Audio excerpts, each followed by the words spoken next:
Dime. Venga, muchas gracias. Hasta ahora. Hola, muy buenas tardes. Creo que tenemos algún pequeño problema de comunicación y, por lo tanto, ustedes, creo que me van a escuchar ustedes a mí, pero yo no puedo escuchar al moderador. De todas maneras, vamos a intentar hacer la presentación y luego intentaremos recuperar la comunicación para responder a las preguntas que ustedes consideren.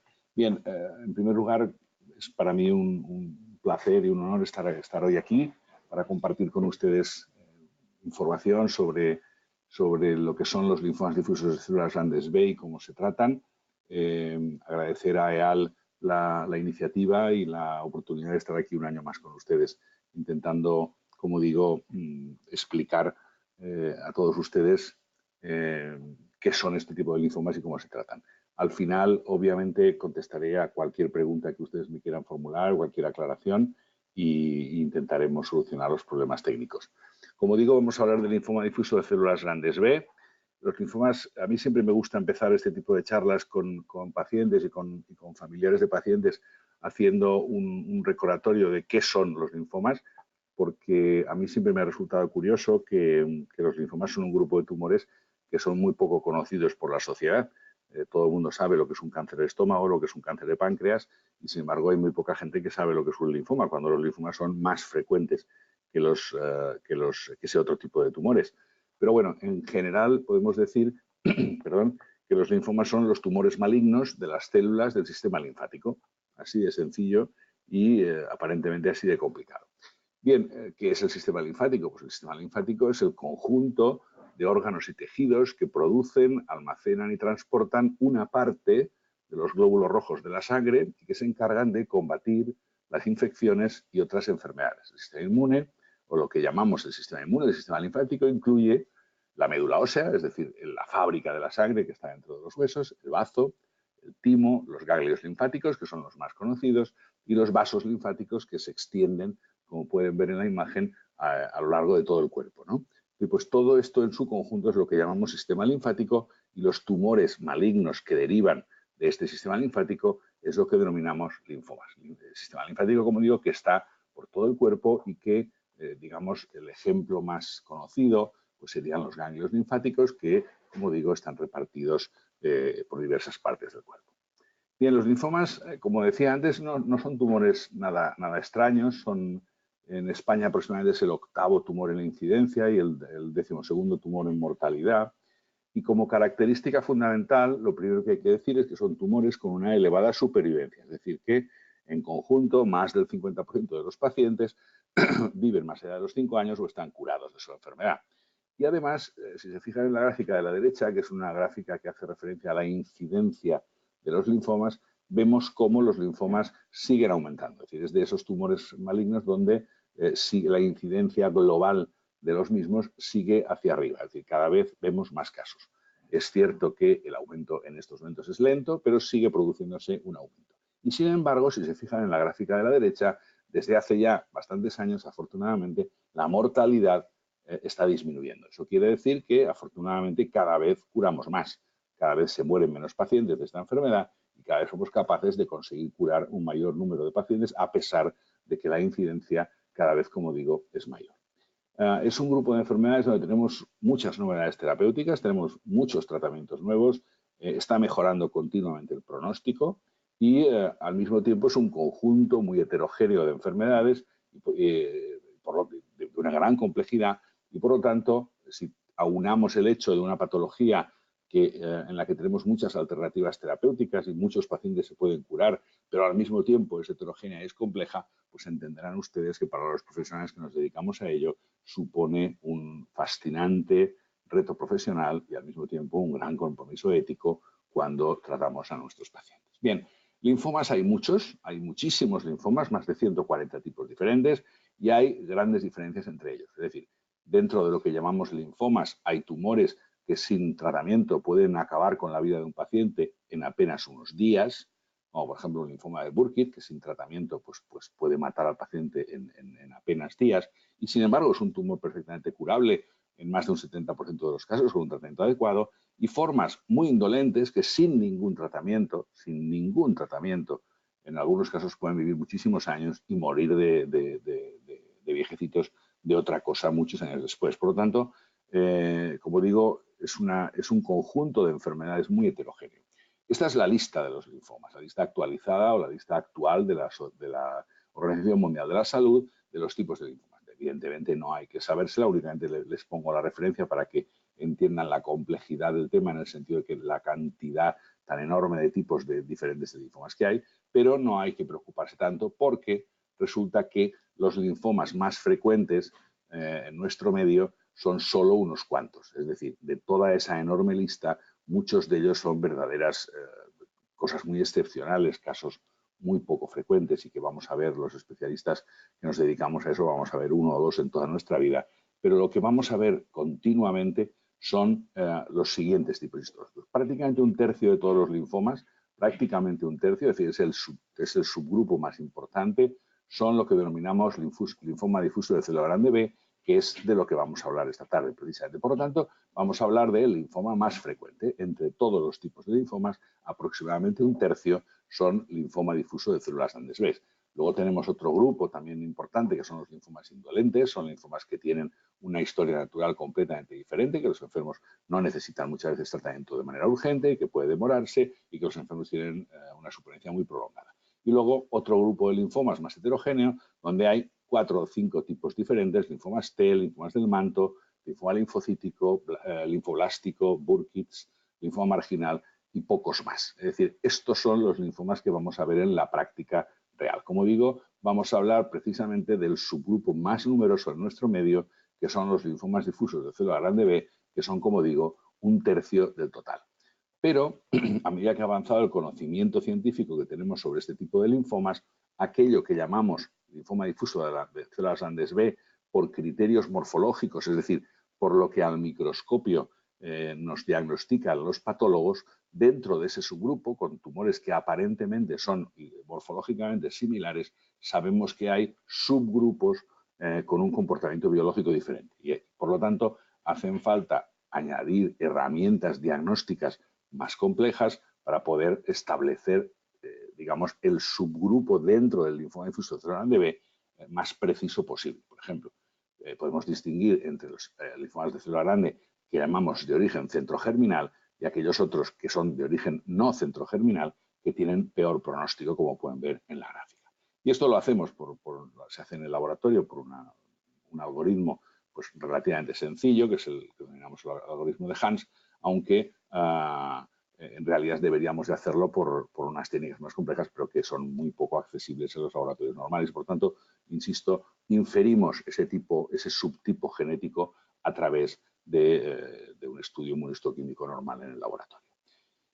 La cosa se complica todavía más y dentro incluso de los subgrupos del linfoma difuso de célula grande B de origen centrogerminal y de los de origen no centrogerminal, también sabemos hoy en día que tenemos algunos subgrupos con pronósticos diferentes. No es lo mismo un linfoma que tenga al mismo tiempo una alteración en un gen que llamamos BCL2 y al mismo tiempo una alteración en un gen que se llama MYC.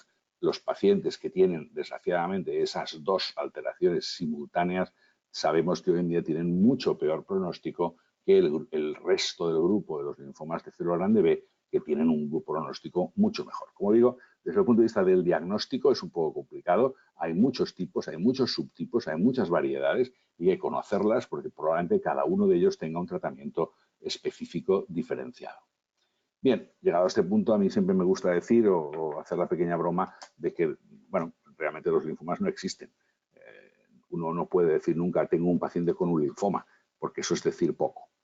Para poder definir lo que tiene un paciente, tendremos que decir que tiene un linfoma de tal tipo histológico, es decir, un linfoma difuso de célula grande B en este caso, si por ejemplo un linfoma difuso de célula grande B de origen centrogerminal sería el subtipo de linfoma, y además tenemos que decir cuál es la presentación. Es decir, la mayor parte de los linfomas, en el caso de los linfomas de célula grande, aproximadamente un 70%, aparecen en los ganglios linfáticos. Por lo tanto, son linfomas de presentación ganglionar, es decir, que aparecen en los ganglios linfáticos. Pero hay un porcentaje no desdeñable, en torno a un 30%, que el linfoma, el tumor maligno, aparece en órganos que no son aparentemente órganos linfáticos.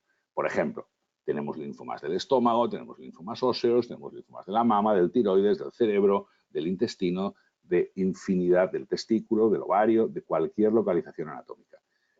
Esto es así porque los linfocitos, las células que son el origen de los linfomas, en condiciones normales viven y se mueven por todo el cuerpo y por lo tanto en ocasiones aparecen linfomas en órganos que aparentemente no son órganos linfáticos, digamos, propiamente dichos, pero que tienen tejido linfático, tienen linfocitos y en esos lugares se pueden desarrollar también tumores de esta naturaleza. Por tanto, los linfomas difusos de célula grande B, en nuestro caso, pueden tener una presentación ganglionar, como digo, en el 70%, son pacientes que tienen adenopatías, que tienen ganglios, que se tocan, que crecen, aparte de otros síntomas, y también hay linfomas difusos de célula grande B que aparecen de manera primaria en órganos como, digo, pues el estómago, la mama, los huesos, el cerebro, el tiroides, cualquier órgano que usted, el pulmón, cualquier órgano que ustedes se puedan imaginar. Y los primeros mensajes, o el primer mensaje que me gustaría transmitirles es que todos los linfomas, y sobre todo especialmente los linfomas de célula grande B, todos son tratables, y en muchas ocasiones, afortunadamente, en muchas ocasiones, son pacientes curables. No en todos los casos, como es obvio, en medicina no existe al 100%, pero en muchos casos estamos ante tumores que son curables. Y por lo tanto, todo nuestro planteamiento, toda nuestra orientación y todo nuestro manejo desde el primer momento, tiene que estar encaminado siempre a intentar curar a estos pacientes. Como digo, hay muchos tipos histológicos, ya les he explicado, que tienen una historia natural, pronósticos diferentes. A los médicos que nos dedicamos al tratamiento de los linfomas, a los oncólogos o a los hematólogos que nos dedicamos a este grupo de enfermedades, nos gusta agrupar toda esa gran cantidad de linfomas que os he dicho antes en 4 tipos, ¿no? Lo que llamamos linfomas indolentes, que son, como digo, linfomas que crecen muy despacito, que en algunos casos incluso no se tratan durante muchos años. Los linfomas agresivos, dentro de los cuales el más importante, como digo, es el linfoma difuso de célula grande B, y los linfomas muy, muy agresivos, que son el linfoma de Burkitt y el linfoma linfoblástico, que son auténticas urgencias oncológicas, que son tumores curables, pero que el planteamiento es mucho más agresivo y mucho más complejo que en el tratamiento de los linfomas de célula grande B, que son los que vamos a tratar hoy. Uno puede encontrar hoy en día guías terapéuticas que ayuden a la toma de decisiones o que nos den unas recomendaciones tanto del estudio que se ha de hacer en estos pacientes como del tratamiento en forma de guías americanas como estas que ven ustedes aquí o como guías europeas de la Sociedad Europea de Oncología y también de la Sociedad Española de Oncología Médica, como tienen aquí ustedes las guías de linfoma de célula grandes o las de linfoma follicular, que están avaladas por la Sociedad Española de Oncología Médica. Por lo tanto, tenemos guías terapéuticas a las cuales recurrir para, digamos, manejar correctamente a estos pacientes. Y como en casi todas las partes de la oncología, es importante que trabajemos en equipos multidisciplinares. Hoy en día la medicina ha alcanzado tal grado de complejidad que nadie estamos en condiciones de poder controlar todo el proceso, tanto diagnóstico como terapéutico de un paciente, y por lo tanto es necesario trabajar estrechamente cerca, en equipo, de los compañeros que se dedican a este tipo de enfermedades. Por un lado, los que hacen el diagnóstico, los patólogos, los hematólogos del laboratorio de citología hematológica y los clínicos, oncólogos y hematólogos que nos dedicamos al tratamiento de estas enfermedades. Por lo tanto, esta, por ejemplo, es la foto de una reunión habitual del comité de linfomas de mi hospital, el Hospital La Fe. Nos reunimos todos los lunes y repasamos todos los pacientes nuevos y los discutimos de una manera multidisciplinar y se toman decisiones conjuntas sobre los mismos. Creo que es una cosa importante que hay que tener en cuenta. Bien, cuando vamos a tratar un paciente con un linfoma, siempre tenemos que tener en cuenta el tipo histológico. No es lo mismo un linfoma de célula grande que un linfoma de Burkitt, que ya les he explicado. La presentación no es lo mismo un linfoma que se presente en los ganglios linfáticos que un linfoma que se presente, por ejemplo, en el estómago. El planteamiento puede ser en algunos casos diferente. Tenemos que tener en cuenta la situación funcional del paciente. Cada vez hablamos menos de la edad del paciente y mucho más de la comorbilidad, es decir, no se trata tanto de la edad cronológica como de la situación general y funcional del paciente y de una serie de factores pronósticos. decir, no es lo mismo que un paciente tenga un tumor muy grande que un tumor más pequeño, no es lo mismo un paciente que tenga determinadas alteraciones analíticas o no las tenga. Es decir, eso hay que tenerlo en cuenta, tanto como la propia experiencia del centro, que también puede modular en algunos casos el tipo de tratamiento o la forma de aproximarnos al tratamiento de un paciente concreto. Por lo tanto, estos son factores que hay que tener en cuenta siempre.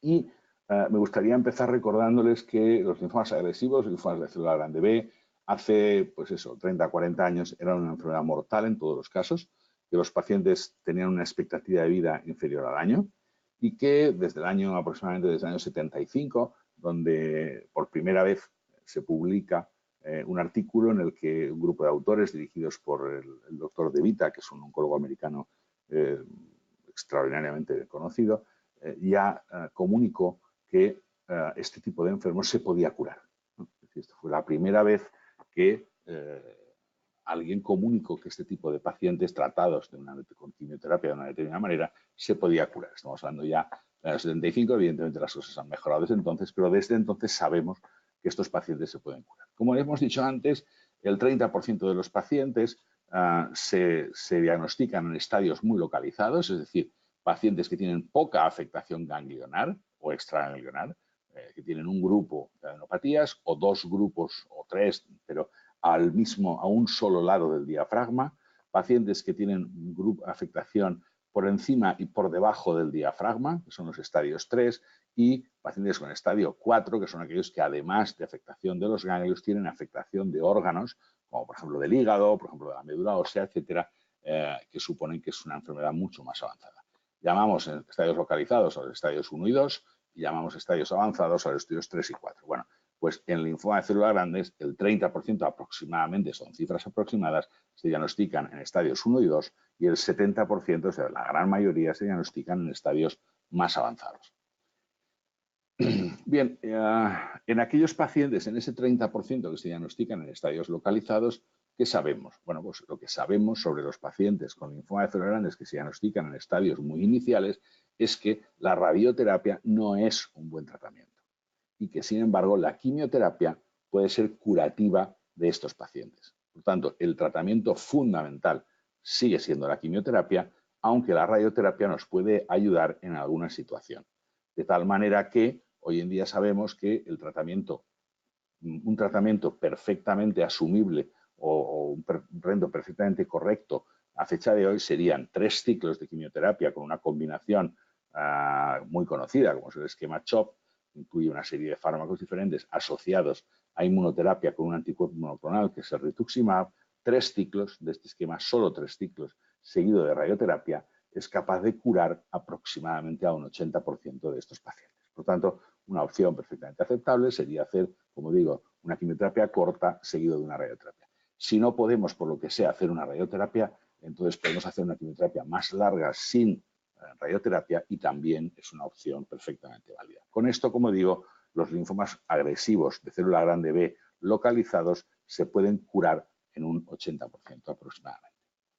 En el caso de los estadios avanzados, la cosa es un poco más complicada. Evidentemente, las cifras de curación son inferiores, pero también se pueden curar. Y aquí hay una regla de oro que dice que la única regla es que tenemos que curar al paciente a la primera. Es decir, es muy importante el tratamiento que le demos al inicio, porque de ese va a depender mayoritariamente que se pueda curar o no. Por lo tanto, son enfermos que hay que intentar poner toda la carne en el asador al principio para intentar curarlos al principio y con eso conseguiremos curar pues, por encima del 50% de estos pacientes. Se calcula que en estos momentos aproximadamente el 60% de los pacientes con linfoma de células grandes en estadios avanzados se puede curar definitivamente de su enfermedad. Y el esquema de quimioterapia que usamos es un esquema de quimioterapia muy antiguo, el esquema CHOP que llamamos, que se publicó en los años 70, que incluye ciclofosfamida, adriamicina, vincristina y prednisona. Es un viejo conocido de todos nosotros y que, como digo, desde hace ya muchos años sigue siendo un esquema de referencia en el tratamiento de este tipo de linfomas. En los años 80, aproximadamente del siglo pasado, se publicaron toda una serie de esquemas de nombres exóticos como Make-on-B o Promise-It-A-Bomb, etcétera, que parecía que iban a conseguir mejorar resultados, pero realmente cuando se hicieron estudios comparativos, los resultados eran exactamente idénticos que los que daba el viejo esquema CHOP. Como digo, un esquema de los años 70 y tuvieron que pasar casi 30 años para que se consiguiera mejorar de una manera notable y clara los resultados del esquema CHOP. El esquema CHOP él solo curaba aproximadamente entre un 30 y un 40% de los pacientes. Por tanto, los que llevamos ya muchos años sabemos que hay muchos pacientes de la era pre-rituximab que se curaron afortunadamente, pero como digo, curábamos solo un 30 o un 40%. Cuando añadimos el anticuerpo monoclonal rituximab al esquema de quimioterapia clásico CHOP, conseguimos que las cifras mejoraran espectacularmente y en estos momentos, como digo, las probabilidades de curar a un paciente con linfoma difuso de célula grande B en estadio avanzado pues están por encima claramente del 50%. Pero en general, ¿por qué es tan difícil tratar el cáncer, ¿no? Es decir, es una pregunta que nos hacen muchas veces los pacientes y que tiene todo el sentido del mundo, ¿no? Hay muchas razones, pero hay una que es muy importante y es que, a pesar de todo, las células normales y las células cancerosas pues son prácticamente idénticas. Comparten el 99% de su dotación genética y de su expresión fenotípica, es decir, son igualitas, son muy parecidas. Por lo tanto, es muy difícil diseñar tratamientos que destruyan unas y respeten las células sanas. Esta es la base fundamental de por qué es tan difícil a veces curar el cáncer. Y hace más de 100 años, el señor Paul Ehrlich, que fue premio Nobel de Medicina en 1908, imaginó que podían existir tratamientos que actuaran solo en las células enfermas sin atacar a las células sanas, y es lo que él denominó la teoría de la bala mágica. La teoría de la bala mágica que tuvieron que pasar más de 100 años para que pues los anticuerpos monoclonales sean unos tratamientos, unos medicamentos que son capaces de explotar esas pequeñas diferencias entre las células sanas y las células enfermas y pudiendo atacar a las enfermas sin dañar a las células sanas, ¿no? Por tanto, es un poco la realización del viejo sueño de Ehrlich y es lo que hoy en día utilizamos además de la quimioterapia.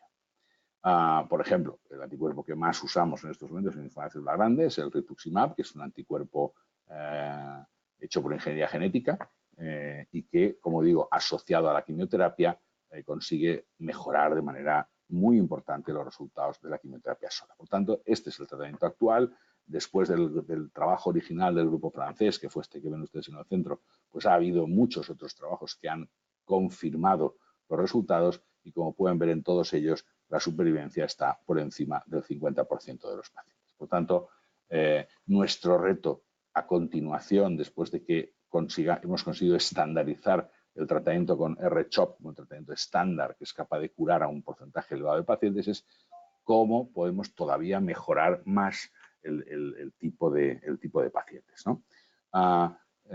Bueno, pues hay diversas digamos, estrategias. Pues vamos a ver si en vez de dar 6 ciclos damos 8, no parece que sea mejor. Vamos a ver si dando la quimioterapia cada 14 días en vez de cada 21 es mejor. Tampoco ese es el camino correcto. Se han diseñado esquemas más modernos con quimioterapias en infusión continua.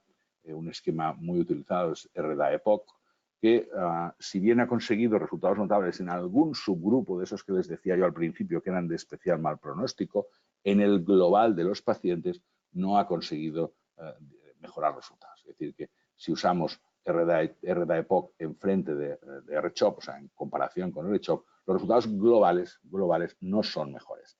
Bien, es cierto, como digo, que en algún pequeño grupo de pacientes los resultados pueden ser mejores si usamos este tipo de quimioterapias. Y el trasplante autólogo de médula ósea, la consolidación con quimioterapia intensiva y trasplante autólogo de médula ósea, pues tampoco ha demostrado que consigue mejorar los resultados de la primera línea del tratamiento. Por tanto, el trasplante puede tener un papel, como luego veremos en las recaídas, etcétera, pero no en la primera línea del tratamiento de nuestros pacientes. Bien, por tanto, el reto actual sería qué añadimos, además del R-CHOP, o sea, qué X le ponemos al lado del R-CHOP, y se están haciendo estudios de intentar mejorar los resultados, pues añadiendo lenalidomida, ibrutinib, bortezomib, otro tipo de fármacos. En el congreso reciente de Lugano, el Congreso Mundial de Linfomas, que ha sido la semana pasada, pues bueno, hemos tenido resultados de un esquema que combina R-CHOP con lenalidomida con unos resultados que no han sido todo lo positivos que nos hubiera gustado. Bien, este sería un poco el esquema general de tratamientos, ¿no? Es decir, un paciente con un linfoma difuso celular de B, en estos momentos tenemos que saber qué subtipo molecular tiene, si tiene lo que decíamos antes, una doble o triple mutación de estas genéticas que les he comentado antes, con el oncogencemic o con BCL2. Si no tiene esta alteración genética, es decir, no la tiene, es de mejor pronóstico y se tratarán con 6 ciclos de quimioterapia R-CHOP y en algunos casos se podrá utilizar la radioterapia como consolidación, pero siempre como consolidación, nunca como tratamiento primario. En el caso de que el paciente tenga una alteración genética de este tipo, si la tiene y el sistema nervioso no está infiltrado, pues podremos hacer RDA-EPOC, el esquema que os he comentado, y si tiene una infiltración del sistema nervioso, que ocurre a veces en algunas ocasiones, pues tendremos que irnos a esquemas ya mucho más agresivos, como por ejemplo el esquema Burkimav. Pero insisto, en todos los casos tenemos que aproximarnos al paciente con la intención de curarlo, porque incluso en el peor de los escenarios, que sería un porcentaje importante de pacientes se puede curar si hacemos las cosas bien. En el caso de que el paciente no sea candidato a quimioterapia estándar, por ejemplo, porque tenga una enfermedad grave del corazón previa, no relacionada, si el paciente no puede recibir quimioterapia estándar, por ejemplo, porque tenga 90 años, pero no es cardiópata, no tiene una enfermedad del corazón grave, se podrá tratar con un esquema, pues como un esquema CHOP reducido, con dosis reducidas, lo que llamamos el R-mini CHOP, y si tiene una enfermedad del corazón previa, tenemos tratamientos también que respetan la función del corazón y que son menos peligrosos para la función cardíaca, como el esquema RCOM. O sea, por tanto, en todos los grupos tenemos alternativas y podemos intentar curar a nuestros pacientes. Por tanto, resumiendo lo que es el tratamiento de primera línea, decir que el objetivo siempre tiene que ser un objetivo de intención curativa. Tenemos que ir a curar a nuestros pacientes. Como digo, desgraciadamente, como ocurre siempre en medicina, no lo vamos a conseguir en todos los casos, pero sí en un porcentaje importante. Pero es muy importante que la actitud de los médicos que lo traten sea una actitud de intención curativa. Los casos localizados los podemos tratar correctamente con 3 ciclos de quimioterapia estándar R-CHOP, seguido de radioterapia sobre el campo afecto. Con esto curaremos un 80% de este grupo y en los estadios avanzados probablemente en su conjunto, se tratarán con 6 ciclos de quimioterapia R-CHOP y en algunos casos con consolidación con radioterapia y con esto podemos curar aproximadamente un 50 o 60%. No está demostrado que exista en este grupo de linfomas, como sí lo está en otro tipo de linfomas, como el linfoma folicular, no hay ningún tratamiento de consolidación o de mantenimiento que haya conseguido mejorar los resultados. Es importante, eso sí, mantener la disciplina terapéutica, mantener la intensidad de dosis, intentar no disminuir dosis, no retrasar ciclos de quimioterapia y, por lo tanto, para ello, el tratamiento de soporte de estos pacientes es muy importante.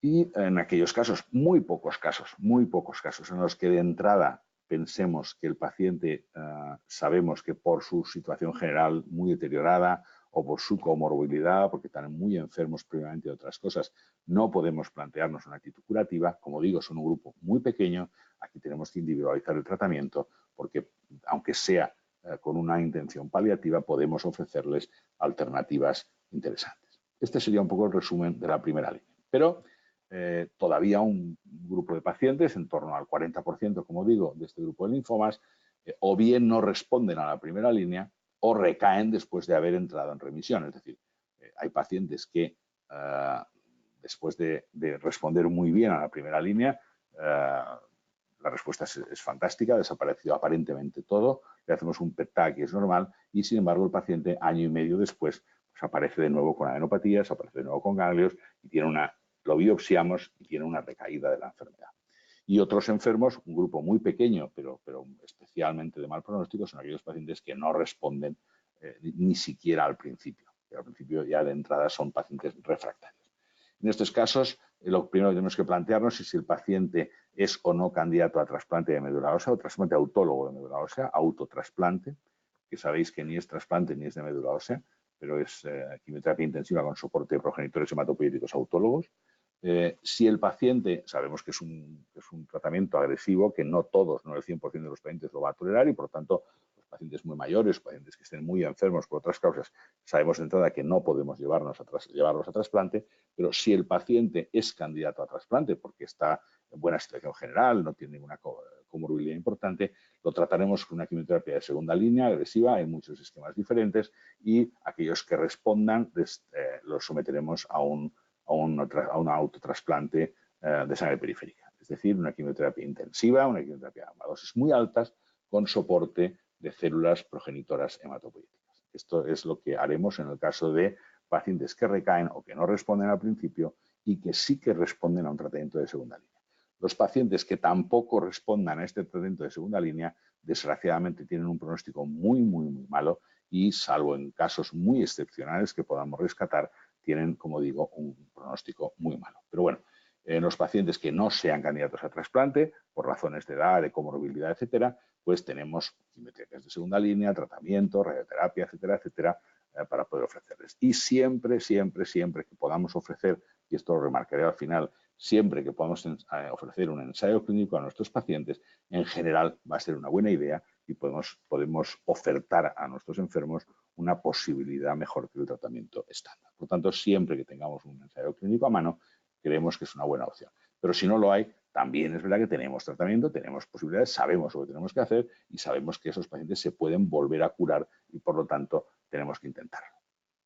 Este sería un poco un esquema pues, que podemos utilizar nosotros en nuestro hospital. Un paciente que es candidato a quimioterapia estándar, le haremos quimioterapia con un esquema de rescate, por ejemplo, hay otros, RGDP, es gemcitabina, dexametasona, platino, con rituximab. Si hay respuesta, le haremos un trasplante autólogo. Si no hay respuesta, le podemos intentar dar otro tipo de quimioterapia, por ejemplo, de RESHAP. Si a este sí que responde, lo meteremos en trasplante. Y como digo, aquellos pacientes que no responden a tratamientos de segunda línea, pues tienen un pronóstico muy malo y algunos, muy poquitos, podemos intentar meterlos en trasplante autólogo, en trasplante halogénico, o con los nuevos tratamientos que luego les comentaré con células CAR, o realmente tienen un pronóstico desgraciadamente muy malo.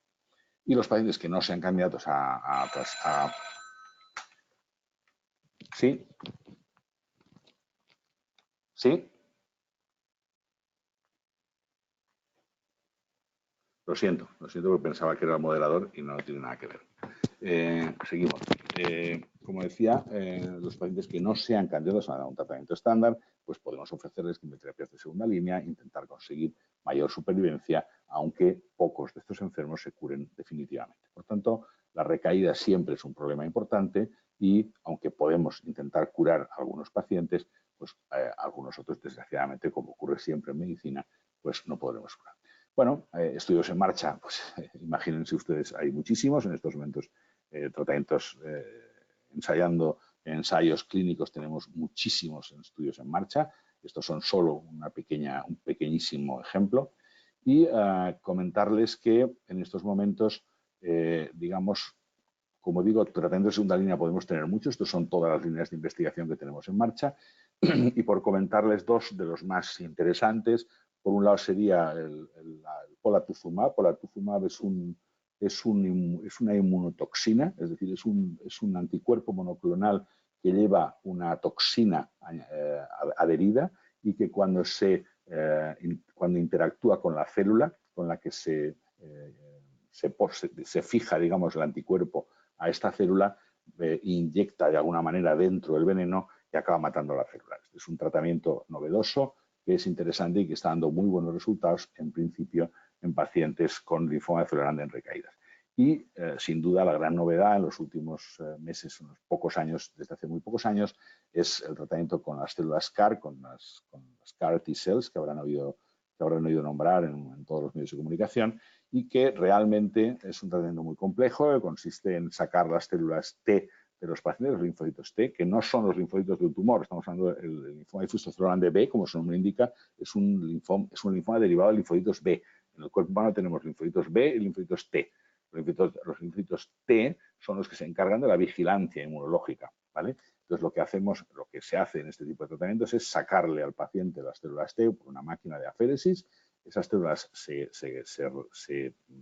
guardan, digamos, se envían a un laboratorio especializado que lo que hace es, por medio de ingeniería genética, introducir un gen dentro de estas células para que estas células sean capaces de reaccionar frente a las células del tumor y lo ataquen. Es decir, lo que hacemos es un tratamiento tremendamente complejo y de un extraordinario coste económico, pero que está dando unos resultados pues realmente impresionantes. Pacientes con linfoma celular grande B que eran refractarios a todo tipo de tratamientos, esto es una imagen de P donde se ve el tumor en negro, cómo desaparece todo con el tratamiento con este tipo de células. Por lo tanto, es un tratamiento, ya tenemos datos con respuestas muy interesantes, por encima del 50%, en pacientes, como digo, refractarios a todo, es decir, pacientes que desgraciadamente estaban perdidos completamente, pacientes que iban a fallecer por su enfermedad y que con este tipo de tratamientos novedosos pues están teniendo una alternativa y una perspectiva diferente y de repente se ha abierto una ventana nueva para los mismos. Estos son resultados todavía muy preliminares, pero pacientes, como digo, que tenían un pronóstico desgraciadamente muy malo, en estos momentos con este tipo de tratamientos, que insisto, todavía tienen mucho de experimental y que en estos momentos en España está, digamos, creándose la red para poderlos administrar de una manera normalizada en el Sistema Nacional de Salud, pues consiguen resultados impensables en este tipo de pacientes, probablemente respuestas por encima del 50%, que eran, como digo, en pacientes refractarios eran impensables. Bueno, como digo, las células CAR y otras terapias inmunológicas que están a la vuelta de la esquina para mí, son una esperanza muy interesante, pero que al mismo tiempo se enfrentan a retos formidables. Son tratamientos muy tóxicos, son tratamientos extraordinariamente costosos desde el punto de vista económico y que, por lo tanto, hay que seguir investigando y hay que seguir trabajando. En estos momentos ya se han acreditado una serie de hospitales en nuestro país para poder administrar este tipo de tratamientos. Ya hay comercializados, digamos, 2 productos en el mercado desde el punto de vista comercial que se pueden utilizar y, por lo tanto, dentro de nada, dentro de pocos meses probablemente estarán al alcance de los pacientes que así lo necesiten. Estoy convencido de que esto abre una ventana nueva para un grupo de pacientes, pero que tampoco hay que ser, tampoco hay que ser especialmente optimistas. Es decir, esto va a solucionarle la vida a algunos pacientes, a un pequeño grupo de pacientes. No es una respuesta para todos los pacientes, ni muchísimo menos, pero, insisto, algunos pacientes que en condiciones normales no tenemos en estos momentos tratamientos curativos que ofrecerles, pueden llegar a beneficiarse de estos tratamientos y probablemente algunos de ellos pueden incluso llegar a curarse cuando lo tenían todo en contra. Por lo tanto, hay que seguir investigando y pensar que en poco tiempo los tendremos disponibles para los pacientes que lo necesiten. ¿Qué pasa con los pacientes con linfoma difuso celular grande B y que son ancianos, que son muy mayores? Bueno, pues cada vez, como les he dicho antes, cada vez hablamos menos de la edad, cada vez le preguntamos menos la edad a nuestros pacientes y nos fijamos en su situación funcional.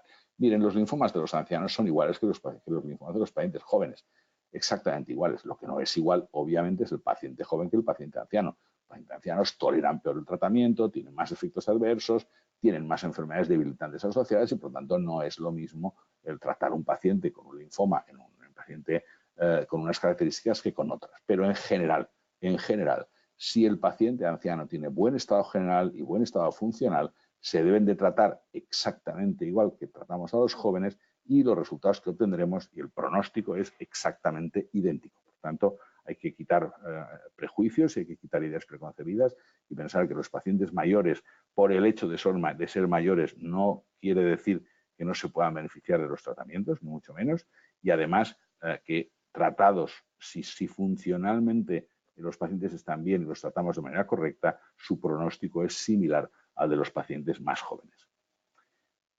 Supongo que saben ustedes que la infección por el virus del SIDA supone un mayor riesgo individual para los pacientes que sufren la infección por el virus de sufrir un linfoma de este tipo.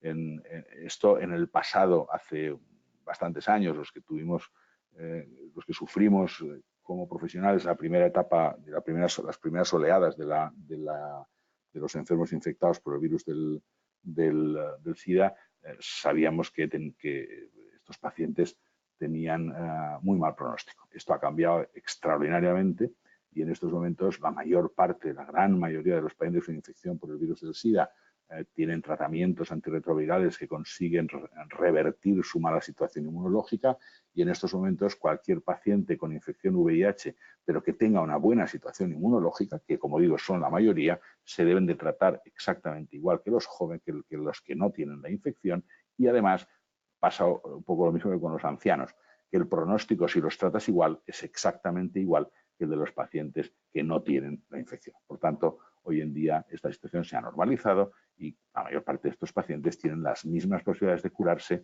que los pacientes que no tienen la infección. Hemos hablado al principio de que hay linfomas que aparecen en órganos que no son aparentemente ganglionares, por ejemplo, el estómago, ¿no?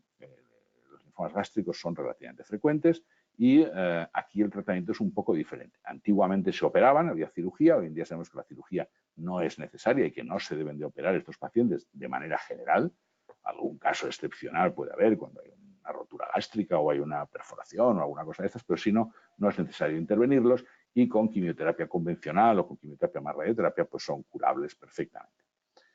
Los linfomas cerebrales son, por ejemplo, si les he puesto solo unos cuantos ejemplos, los linfomas cerebrales son de muy mal pronóstico en general, son linfomas muy agresivos que matan a los pacientes, pero que en estos momentos, gracias a los nuevos tratamientos con métodos de altas dosis, asociados a radioterapia, asociados a trasplante, asociados a rituximab, etcétera, también estamos consiguiendo curar y tener largos supervivientes en un grupo de pacientes como son los linfomas cerebrales que antiguamente tenían muy mal pronóstico. Linfomas testiculares, linfomas de mama, por ejemplo, son linfomas que tienen peor pronóstico, que se deben de tratar con una serie de condiciones en el tratamiento, como por ejemplo profilaxis neuromeningia, porque tienen cierta tendencia a recaer en el cerebro, en las meninges, en el sistema nervioso central, y por lo tanto hay que hacer un tratamiento profiláctico con quimioterapia intratecal, etcétera. Pero, insisto, todos los pacientes con linfoma difuso de tercero grande B, en principio, deben de ser considerados curables o potencialmente curables y tenemos que intentarlo. Insisto, según la localización anatómica del linfoma puede tener alguna peculiaridad del tratamiento, pero en general todos van a recibir quimioterapia, todos van a recibir quimioterapia agresiva y todos van a tener posibilidades de curación. Este sería un ejemplo de un esquema terapéutico actual.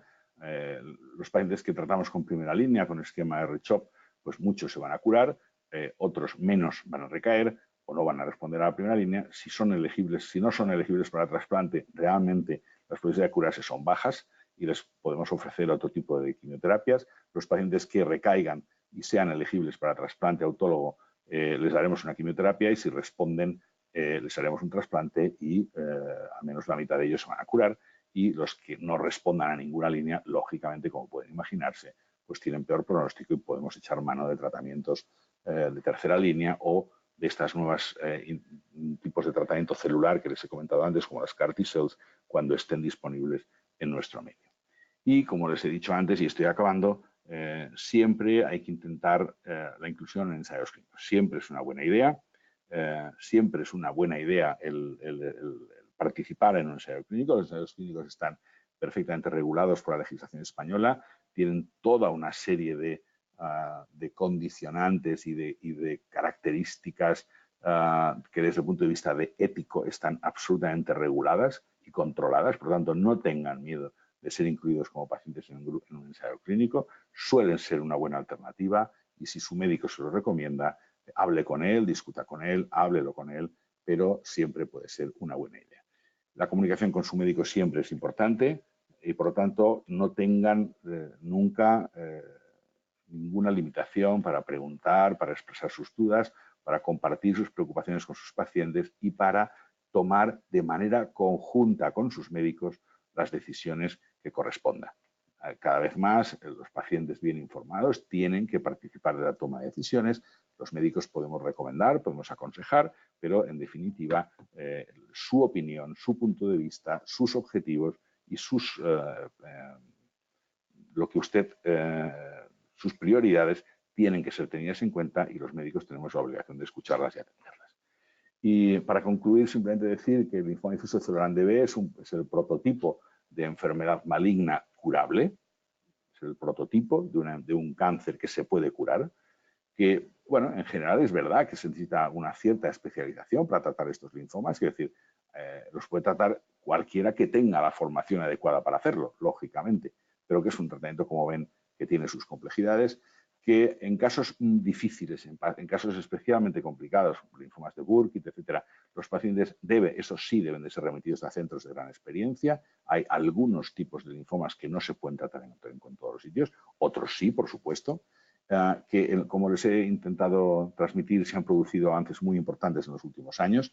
Tenemos novedades y vienen muchísimas más en camino, es decir, que tenemos y vamos a tener cada vez más mejores tratamientos, pero que precisamente por eso es necesario proseguir con la investigación y creo que los nuevos tratamientos que nos vienen en los próximos meses, sobre todo las células CAR, tienen un coste económico que tiene que suponer también un debate social sobre estos tratamientos y sobre la sostenibilidad del sistema sanitario, que creo que es muy importante.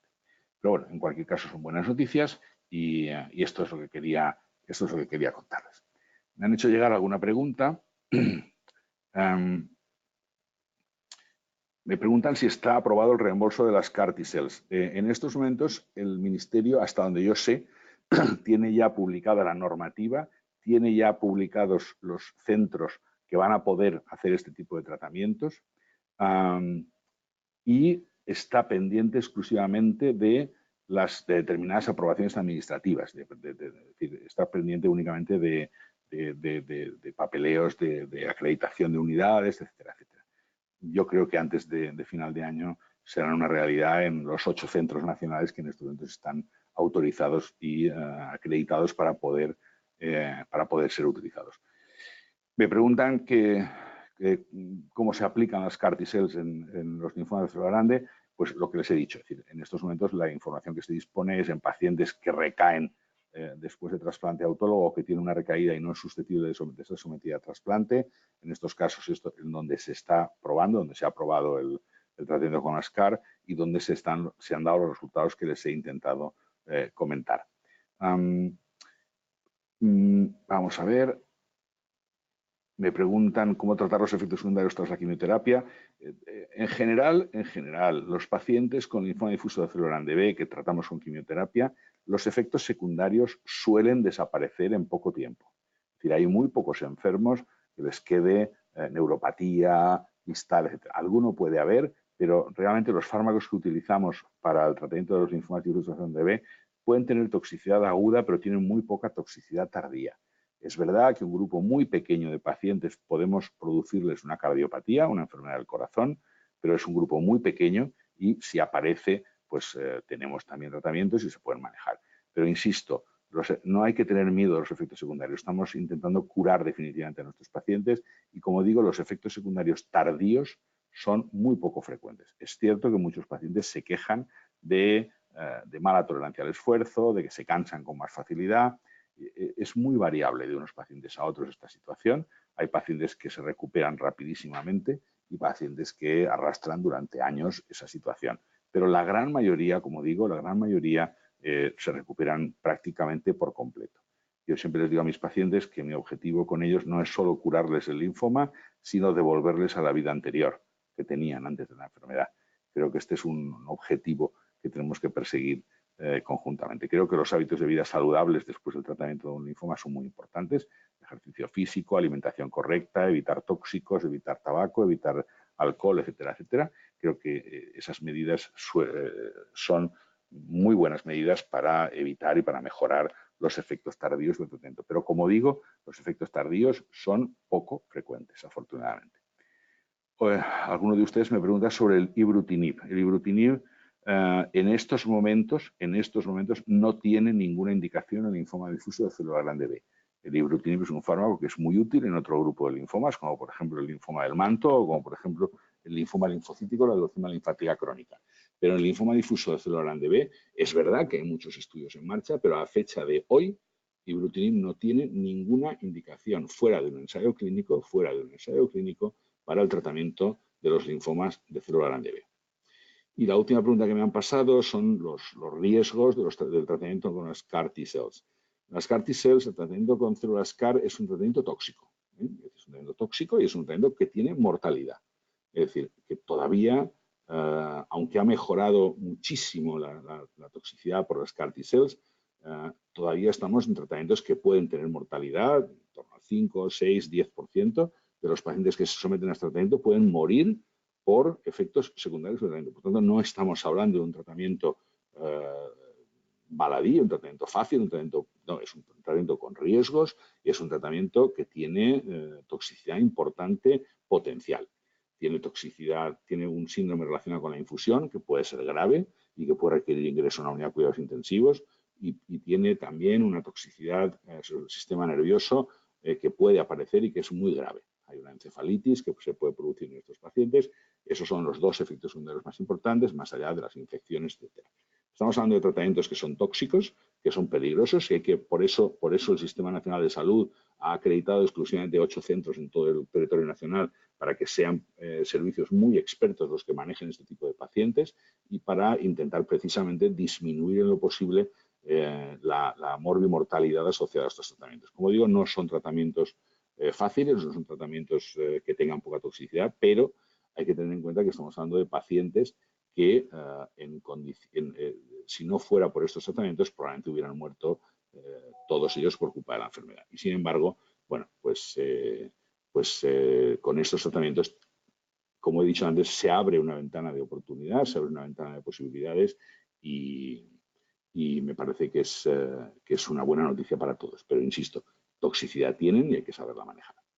Y de momento, pues creo que nada más. Estoy a su disposición si necesitan alguna otra aclaración y o a través de la organización intentaría contestarles individualmente. Muchas gracias por su atención, muchísimas gracias y como digo, para mí ha sido un honor estar con ustedes. Buenas tardes.